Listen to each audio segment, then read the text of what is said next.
বলবেন এই যে বন্যা ত্রাণ তহবিলে যে মুক্ত হস্তে দান করছেন বা এনারা যে আইসিডিএস কর্মীরা বেরিয়েছেন, কি বলবেন, কি ভাষায় সাধুবাদ জানাবেন? ভালো লাগছে আর কি, মানে তবুও তো গরিব দুঃখীরা মানে পাচ্ছে আর কি, এটাই আর কি বলা। এই যারা বেরিয়েছে এদিকে কি ইয়ে করবেন, যে এরা যে বেরিয়েছে একটা কাজের মাধ্যম থেকেও ওদের কাজ থেকে একটা সময় সাপেক্ষে বেরিয়েছে, এরা যে মানুষের পাশে দাঁড়াচ্ছে, এটাই বড় ব্যাপার। মানে সবচেয়ে ভালো লাগছে বেরিয়েছে। আপনার নাম কি? আমার নাম হচ্ছে অঙ্কন মণ্ডল। আপনার দোকান আছে? কি বলবেন, এই যে দেখতে পাচ্ছি যে একটা চাপান নিয়ে বন্যা ত্রাণ তহবিলে মুক্ত হস্তে দান করুন, কিসের জন্য বেরিয়েছেন, কোন সোসাইটি থেকে বেরিয়েছেন? আমরা বেরিয়েছি আইসিডিএস প্রজেক্ট থেকে। আর আমরা আজকে আরামবাগ শুধু প্রজেক্ট বললে ভুল হবে, আমাদের রাজ্য নেতৃত্ব থেকে জেলা নেতৃত্ব থেকে সবাই একত্রিত হয়ে আজ আমরা আরামবাগ বাসস্ট্যান্ড, কালীপুর বাসস্ট্যান্ড, পল্লীশ্রী থানা সমস্ত জায়গাতেই আমরা ত্রাণ নিচ্ছি ঘুরে ঘুরে। মুক্ত হস্তে দান যে যেমন দিচ্ছে, কারোর উপর কোনো জোরজবস্তি নেই।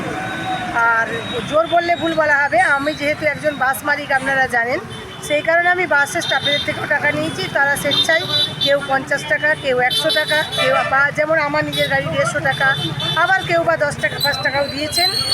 আর আমি দেখছি এইটা ত্রাণটা নিতে বেরিয়ে আমি একটা অভিজ্ঞতা সঞ্চয় হলো। আমি দেখছি এখন ইয়াং জেনারেশনের ছেলে মেয়ে, অর্থাৎ টিনেজের ছেলে মেয়েদের মধ্যে দান করার প্রবণতা অনেক বেশি, যেটা আমি বয়স্কদের মধ্যে খুব বেশি লক্ষ্য করলাম না। কারণ ওনারা যারা টিনেজের ছেলে মেয়ে, কলেজ পড়ুয়া ছেলে মেয়ে, তারা হয়তো 20 টাকা নিয়েও বাড়ির থেকে বেরোয়, এরকমও আছে। সেই টিফিনের পয়সা বাঁচিয়েও তারা কিন্তু হাসি মুখে আমরা না চাইতেই আমাদের ত্রাণ বাক্সে ভরে দিচ্ছে। আবার এক শ্রেণীর মানুষ রয়েছে যারা বলছে যে আপনারাই আমাদেরকে ত্রাণ দিন। আমার মনে হয় ঈশ্বরের কাছে প্রার্থনা করুন যে এই ত্রাণ নেওয়ার অবস্থা যেন কোনোদিন কারো না আসে। আজকে যাদেরকে আমরা ত্রাণ দিচ্ছি, যারা হাত পেতে নিচ্ছেন, তারাও কিন্তু মানসিক যন্ত্রণার মধ্যে রয়েছেন। কেউ এই পৃথিবীতে হাত পাততে চায় না, সবাই চায় দান করতে, কেননা দান একটা মহৎ কাজ। কিন্তু ঈশ্বরের এবং প্রকৃতির খেলায় আজকে সব কিছু যাদের নিঃস্ব, যাদের বাড়ি ঘরদোর, বাচ্চা নিয়ে রাস্তার ধারে, কালকেও আমরা আরামবাগ টাইমসের সঙ্গে গিয়ে আমরা দেখে এসেছি মায়াপুরের ওই সুলতানপুর গ্রামে কী অবস্থা, সাপে মানুষে বনে জঙ্গলে সবাই বাস করছে। সেই কারণে আমরা আইসিডিএস থেকে আজকে উদ্যোগ নিয়ে আমরা রাস্তায় রাস্তায় ত্রাণ চেয়ে বেড়াচ্ছি। এই কর্মসূচি কি শুধু আইসিডিএসের পক্ষে নাকি আপনাদের রাজ্য সরকারের পক্ষে কোনো আদেশ আছে? না না না, এটা অনলি ফর শুধু আমাদের আইসিডিএসের। এতে কোনো সরকারি কোনো লোগো নেই, কোনো লেভেল নেই, কোনো কিচ্ছু নেই। আপনাদের মানবিকতার দিক থেকে করছে? আমরা আমাদের মানবিকতার দিক থেকে আমি দেখছি বাসে ত্রাণ চাইতে গেলে, এই যে ভাইটি যেমন নিজের স্বেচ্ছায় টাকা ভরে দিল, আমরা কিন্তু চাইতে যাইনি। কিছু কিছু বাসের ক্ষেত্রে দেখলাম তারাও কিন্তু মানে যারা প্যাসেঞ্জার মুখ ফিরিয়ে নিচ্ছে।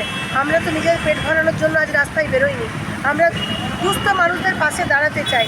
আমি সবার কাছে একান্ত অনুরোধ করব, সাহায্যের হাত বাড়িয়ে দিন। আজকে যারা বাড়িঘর নিঃস্ব হয়ে রাস্তায় আছেন, তাদের পুনরায় বাড়িতে ফেরার ব্যবস্থা আমি যৌথভাবে করে দিতে পারি। আপনার নাম? আর আমরা হচ্ছে যে রবিবার দিন একটা আমরা খানাকুলে সবাইকে মিডিয়ার মাধ্যমে জানাই, রবিবার ওই জায়গাটার নাম হচ্ছে সম্ভবত খানাকুল 1-এ, ওই জায়গাটা বালিগুড়ির ওই জায়গাতে আমরা একটা ফ্রি ক্যাম্প করছি আইসিডিএসের পক্ষ থেকে, মেডিকেল ফ্রি ক্যাম্প। সমস্ত বড় বড় ডাক্তারবাবুরা থাকবেন, কারণ আমরা জানি এই বন্যা হয়ে যাওয়ার পরে নানান রকমভাবে স্কিনের রোগ, আরও অনেক কিছু রোগ মানুষের হয়ে থাকে, সর্দি কাশি জ্বর জ্বালা। এবং চিকিৎসা করাতে পারে না পয়সার অভাবে, সেই জন্য আমরা ফ্রি মেডিকেল ক্যাম্প করছি খানাকুল 1 বালিগুড়ি। রবিবার দিন সকাল থেকে আমরা শুরু করব। যদি কারো প্রয়োজন হয় আপনারা আসুন, চিকিৎসার ব্যবস্থা নিয়ে যান, ওষুধ বিনামূল্যেই দেওয়া হবে। আপনার নাম? আমার নাম মধুমিতা ভট্টাচার্য, আমি রাজ্য নেতৃত্বের একজন অন্যতম সদস্য। আপনার নাম? আমার নাম নিরূপা ইয়াসমিন, রাজ্য নেতৃত্বের সদস্য। ধন্যবাদ। বলছি দিদি, আপনারা অনেকক্ষণ ধরে ঘুরছেন, আপনাদের পারপাসটা কি?